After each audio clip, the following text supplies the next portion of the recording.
car fans, welcome to the Muscle Car Modeler. My name is Revell. In this week's build here, I'm featuring, this is a Chevrolet Corvette. But how many guys looking at it realize exactly which year it is? Because it's really hard to tell with these. And it's really just a couple of giveaways here between a 53, a 54, and a 55. This one is a 55. The giveaway for it is the exaggerated V right there and the Chevrolet emblem. Which meant for a V8 model. Now in 55, it is supposedly said that according to GM records, that the 6-cylinder was available and the V8 was an option. Now the 195 horse 265 V8 was brand new for 55, and it made its way into the Corvette as well. But to say it was an option is kind of ironic, but then you could have said that with Corvette for the previous years. 53 Corvettes, while there was only 300 of them built. They had listings of options, but every Corvette got every option. Kind of the same thing in 54. Even though in 54 they moved production over to the new facility, and that plant was designed to build 10,000 Corvettes a year, and GM fully thought that they were going to be able to do that and weren't going to have any problems. Well, they did have some problems, but in 54 they produced like 3,460 cars, and at the end of the year they had 1,500 plus or minus left unsold at the dealers. And for 55 they were fully planning to make 10,000 units, so they were fully prepared and expecting to do that. But with so many unsold ones, and they were having a little trouble, and GM did some price rearranging on their window stickers and their option sheets to make the 54 Corvette appear cheaper by saying it was $1,000 less than the 53 model. But in fact, for 54, they made things listed as options. Like the Powerglide 2-speed automatic transmission was a $175 option, but option to what? There was no other transmission available. So, it's go with or without a tranny. So it's kind of funny to read the window stickers and think that kind of stuff, but that's the kind of stuff I kind of get into researching and getting into that. But like the 54, there were some options though. The biggest difference between a 53 and a 54 was the cloth top. 54s were black, 53s were black, 54s were tan like this one. And 55, there was actually a couple of different colors depending on the combo. But for 54, there were 4 available exterior colors where all 53s were polo white. 54, you could also get red ones, pennant blue ones, which I want to build a 54 in pennant blue with the tan interior. But once you picked an exterior color, you had the interior color picked out for you. So you really couldn't, choose between red or tan interior. Now in 54, they also had black with red interiors, and only 7 of those were built. So very, very rare. 55, your color options were white, gold, which is more of a yellow, red, blue, and but no black, which I think was interesting. And I kind of wonder if black was available, but since in 54 they only built like 7 of them out of 3,400 cars, maybe they didn't actually get a 55 built in black. But I decided to do mine in red here. But some of the other options in 55, you could actually get a 3-speed manual in it. That became an actual option. But when the V8 became available, it pretty much took over production. Supposedly the first 11 were built with the Blue Flame 6, and after that they were all V8s. And a couple other unique features. You can easily tell on a 55 Corvette if it's a 6-cylinder or not, because the first digit of the VIN starts with E on a 6-cylinder, and on a V8 car it starts with VE. All V8 cars had the V. But, like I said, with only 11 of them out there, supposedly. So finding a 6-cylinder one, whether or not that increases the value, hard to say. But another interesting fact is, and the funny part, this is the Monogram kit. It got that wrong, and I didn't realize that. The V6 cars were 6-volt powered. The V8 cars were 12-volt powered. So this one of the things I didn't do, but didn't realize right away, it's like there's the V8 I crammed in there, is that battery there is a 12-volt battery.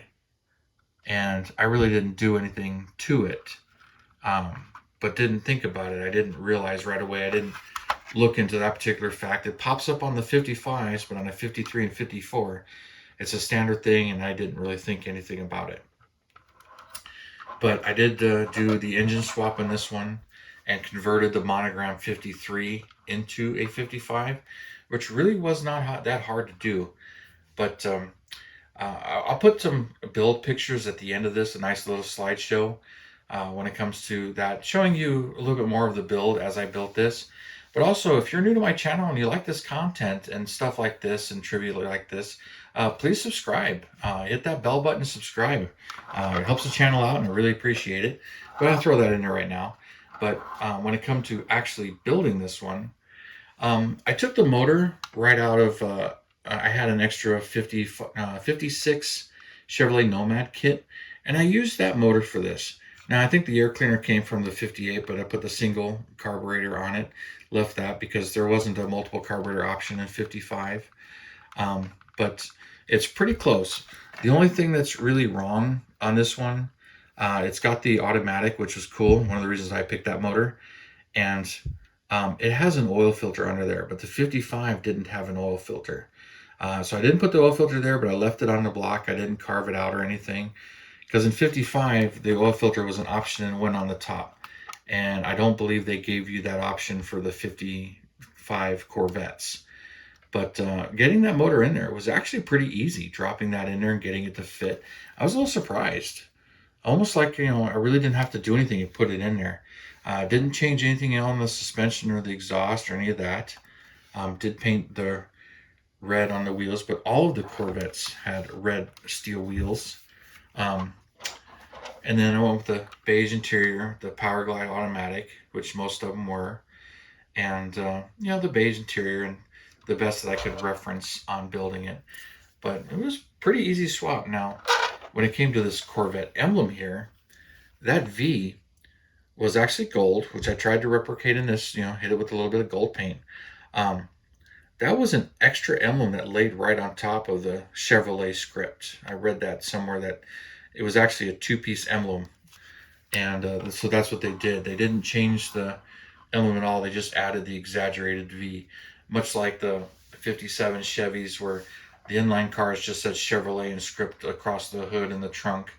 But the V that appeared you see on was only on V8 cars. But I did that. So I used the Model Car Garage photo etch set. And then one of the things I like about his set is these photo etched headlight grills. Don't really care for the Monogram ones that are clear. They're really hard to detail and to get them look good. Problem with these, you can see I really bent them. To get them to make the shape, I took the two lenses that the Monogram kit has, put the photo etch grill in between them and sandwiched them together, and it created the curvature and everything right on there. So it worked out really good, and then it was just a matter of gluing them in there. I had to refoil there because I'd gotten super glue and peeled the chrome off, and was having some difficulty with it, but was working on it.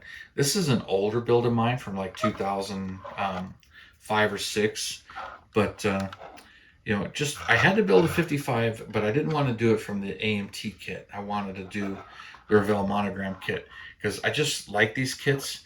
And the 53 kit can be built as a 54. The engines are a little bit different, but it's got all the different components in there. But to convert it to a 55 was a pretty easy engine swap. It really wasn't that hard. Once I got it in there, it was just a matter of detail painting and picking it and getting the rest of the car done. So we'll put the hood down. But when it came to Chevrolet's ambitions and goals, getting back to the story, one of the things that has always fascinated me, and being kind of being raised Ford and Thunderbirds, this car, while GM was expecting to produce 10,000 units, and with 1,500 unsold ones, it was kind of a doom for these cars.